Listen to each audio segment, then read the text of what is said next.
center of the valley, where the Rio Negro joins the Amazon, lies the city of Manaus. More than 100,000 people live here. It's a modern river harbor deep in the jungle. Through Manaus passes much of the jungle's trade, and the trade of the outside world comes to the jungle through Manaus.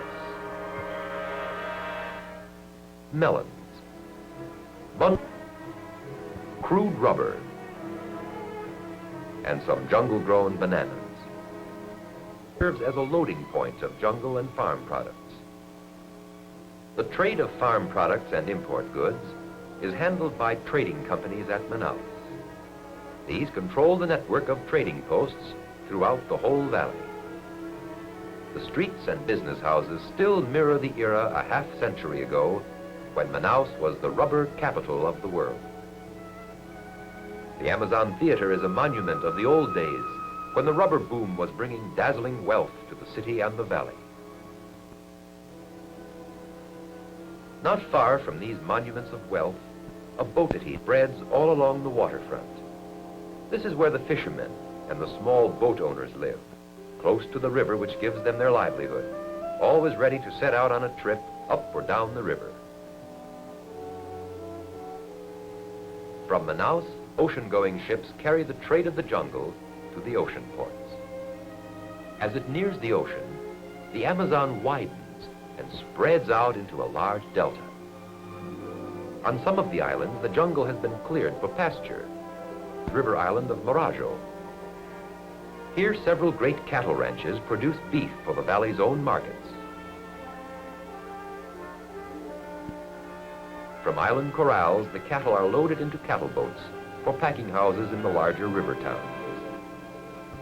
As the river comes closer to the ocean, the number of industrial settlements increases. Mining towns,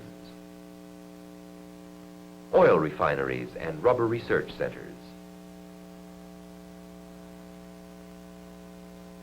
Miles up the Amazon, near the junction with one of its tributaries, is the city of Manaus, a principal shipping port for the whole vast region.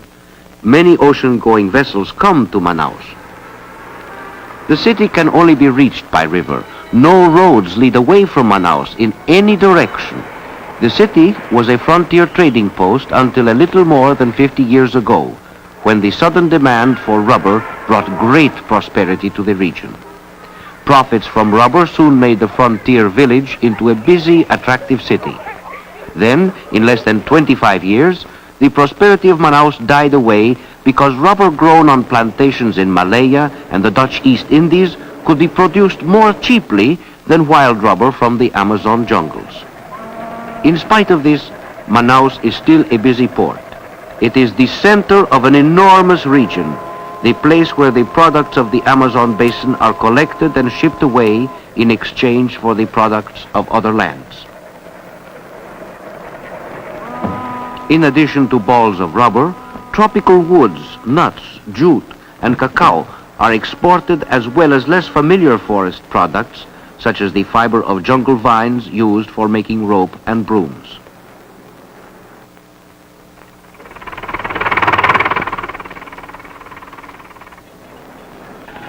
Overhead cables carry freight to and from the ships which are moored to floating docks in the river.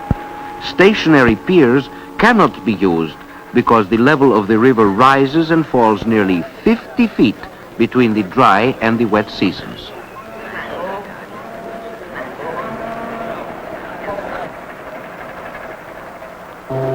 Below Manaus, the Amazon, growing wider all the time, flows almost 1,000 miles to the Atlantic Ocean. The people who live along the banks of this great South American river face many hardships. Their soil is poor, there are many difficulties in transportation, and the climate is unhealthy throughout the vast tropical lowland of northern Brazil.